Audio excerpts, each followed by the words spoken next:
Well, I don't think anybody would say it's an easy time to be a president of a Florida university, but since taking the helm in August 2022, UNF President Dr. Moez Limayem has championed bold plans for campus expansion and workforce readiness, all while navigating a minefield of student protests and state policies. Dr. Limayem joins me now as the school kicks off a wide ranging branding campaign. Good morning, Dr. Limayem. Good morning, Anne. Thank you for having me. It's very nice to have you. So, Thank you. you are the seventh president of UNF. You're originally from Tunisia. Correct. What drew you to North Florida, in particular, to to the United States in general? How did you arrive, and what brought you north? Oh, that's a long story. I try to make it short. And grew up in Tunisia. I went for undergraduate there at the Institut Supérieur de Gestion in Tunis, and then came to the U.S. for a graduate school, University of Minnesota. Then went to Canada, from Canada to Hong Kong, then Switzerland, then from Switzerland back to the U.S. After 10 years at the University of South Florida, I found my true north at the University of North Florida. And you're proficient in 6 languages, is that right? Yeah, depends how you dangerously enough in several languages. So you, are a great example, for language proficiency for students at UNF. Um, you have, under your watch, you've seen the freshman retention rate grow to 95%. What does that number signify to a leader of a university? Yeah, and when we talk about student success, the biggest foundation of student success is really retention. And research show that retention from freshman year to sophomore year is the critical success factors for students. If you lose them the first year, you cannot talk about their educational experience, their graduation on time, their jobs, their salaries. So that's why we laser focus on retention. And I'm really happy to report that this fall we achieved the highest retention in the history of UNF. So we have the highest percentage of students returning from freshman year to sophomore year. You also have a large number of students, a growing number of students who are first generation college students. What does that mean in terms of what services you need to provide your student body, and how the school manages those expectations that they may have? Great question. And this is personal for me. I am a first generation college student. No one in my immediate family had a college degree. And depending on the cohorts that we have at UNF, anywhere between 30 to 40% of our students are first generation college students. What does that mean? It means no one in their immediate family they can go to for advice on curriculum, on career choices, or even early adulthood challenges. We are that family. And we don't take this responsibility very lightly. We provide them with all the infrastructure, human and physical, so that we give them the mentoring, the advising necessary for them to succeed. Just a few weeks ago, we celebrated our summer graduation ceremony, and I was talking to my colleagues at UNF. I said, please just savor and enjoy this moment, because when students cross that stage and come to me to shake their hands and say congratulations, the family and friends in the stand, that's the very first time they experience that feeling. That's why we have the best job in the world. It is the job of changing the lives of these students one at a time. So I said earlier that you are the seventh president in the history of UNF.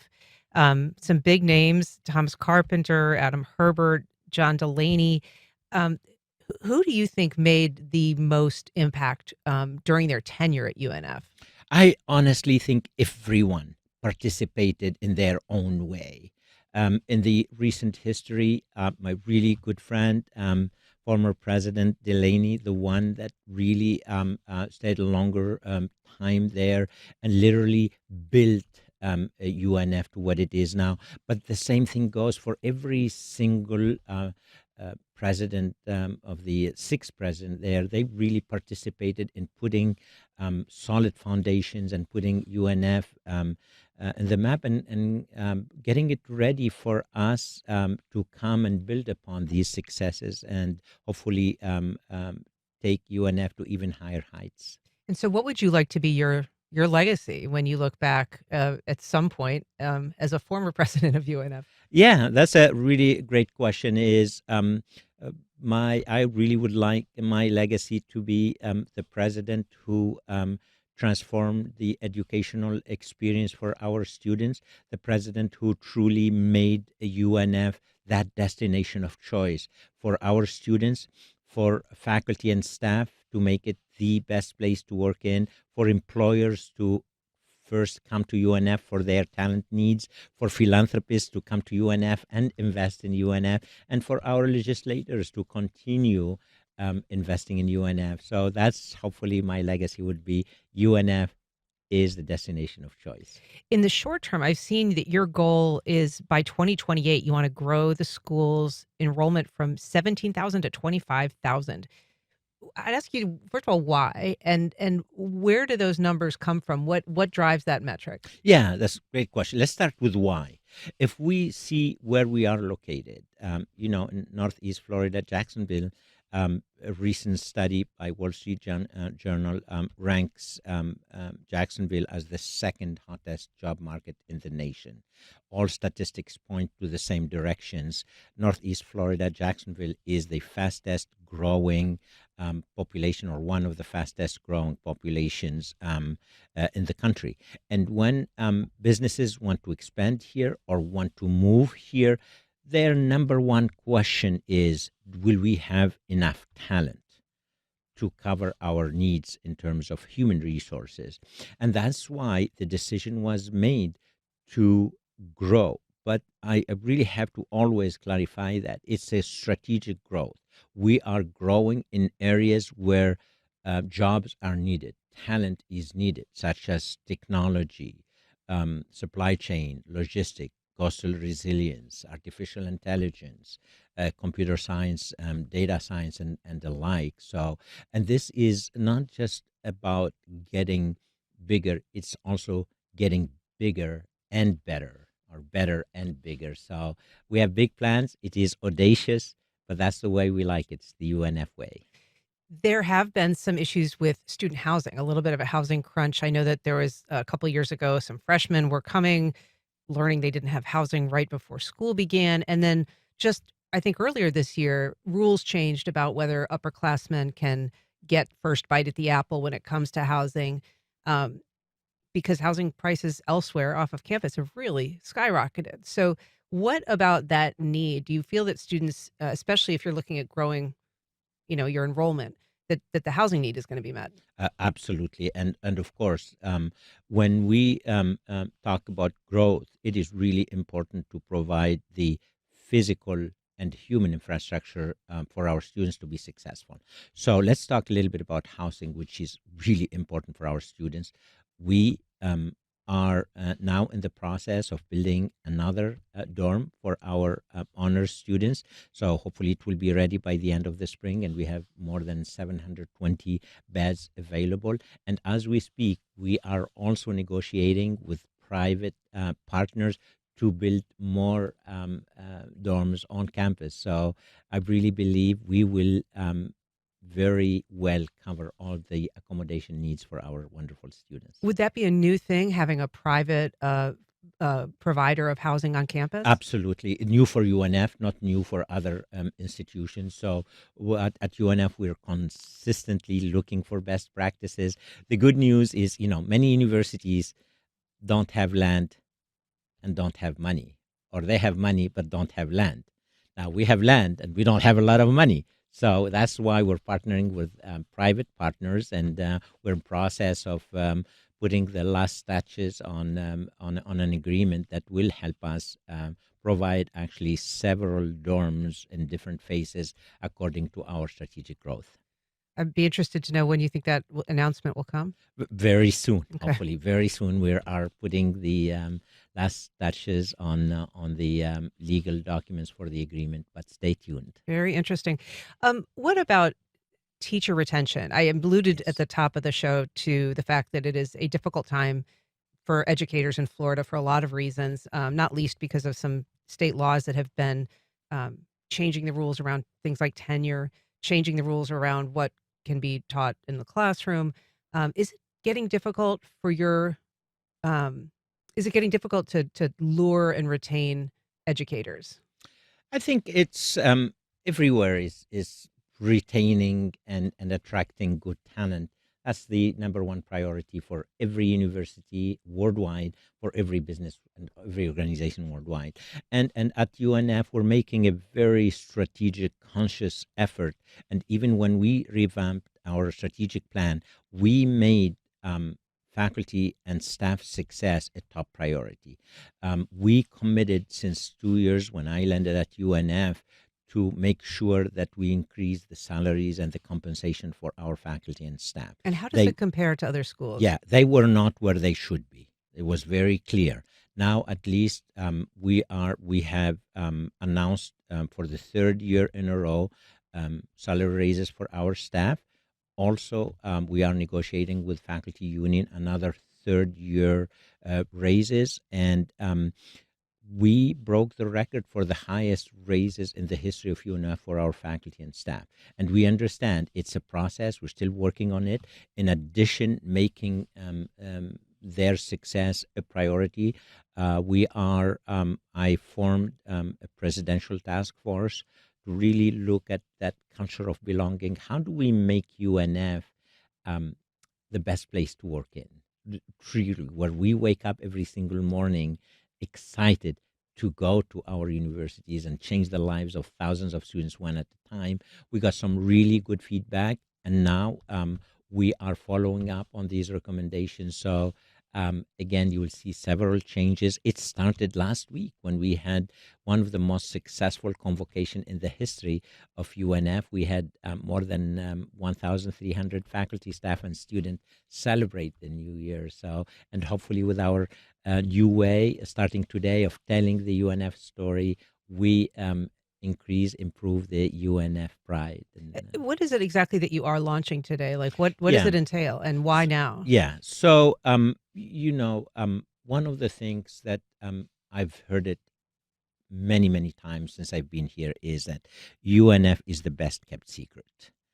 I honestly, and I'm not sure I like it very much. I like the best part of that phrase, but I don't like the kept secret. UNF is incredible institutions. A lot of great things are happening at UNF, and we have been very modest in telling this story.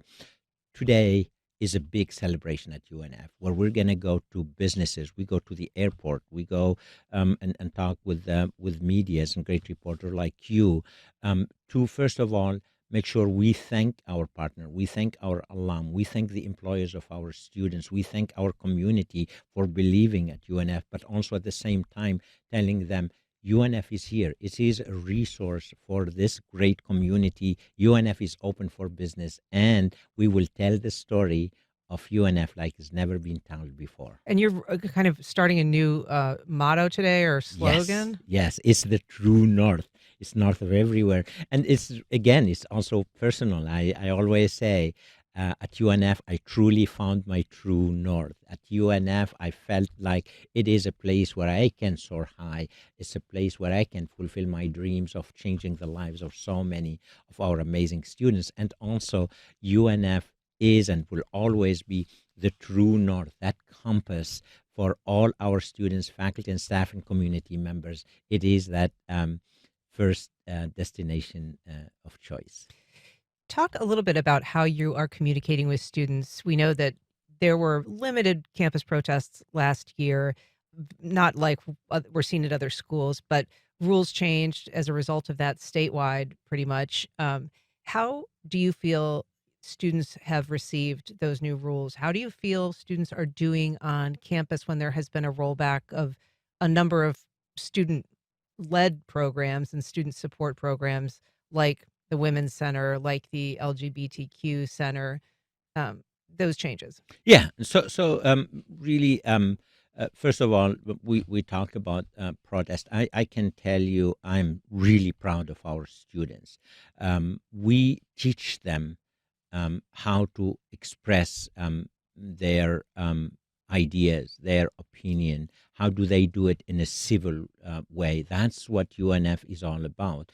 But also, we want to do it while we can protect their safety and protect the safety of others. That's really important for us. We want our students to really have that freedom of speech and to express themselves. We're very proud of that, and we will always, and I'm here committing publicly, will always protect their rights for free speech. But we want to make sure it is done in an orderly manner, in a civil way, so that we can assure that UNF is that platform where people actually know how to disagree and know how to express themselves in the most civil way. So we're very keen on protecting these rights.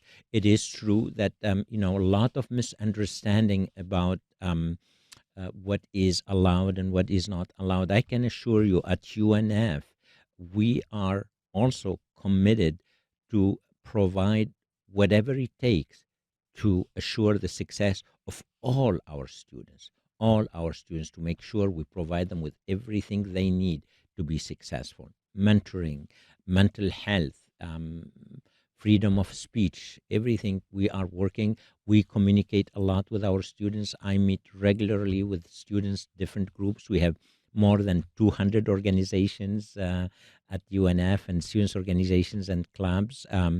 The laws do not apply to organizations who are funded by students' fees. So there's a lot that can be done to assure the success of our students, and we are making sure that that is absolutely done. And just personally, do you lose a lot of sleep these days just kind of anticipating or having to be strategic in terms of planning how to lead your organization at a time of this increased scrutiny and conflict and divisive conversations around education and academic freedom?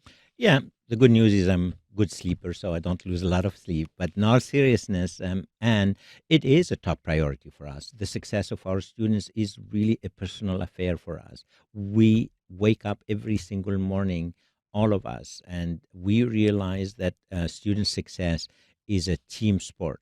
So yes, we wake up every morning thinking, how do we assure the success of students in terms of their retention, the quality of the education they are getting, them graduating on time, and more importantly, how do we prepare them for success post graduation, either through great employment with competitive salaries, or moving on to graduate studies, or even starting their own business. Yes, it is a top priority. It is our mantra at UNF, and this is what also keeps us going every single morning. And just briefly, Goldie, the sculpture, the Yes. goldfish sculpture's back. Yes, that was a big celebration last week when we celebrated the convocation for the new year, and it's incredible. I truly underestimated how popular Goldie is. The sculpture, yes, it is back. It is new, shiny, wonderful, and it is yet another piece of our incredibly beautiful campus. So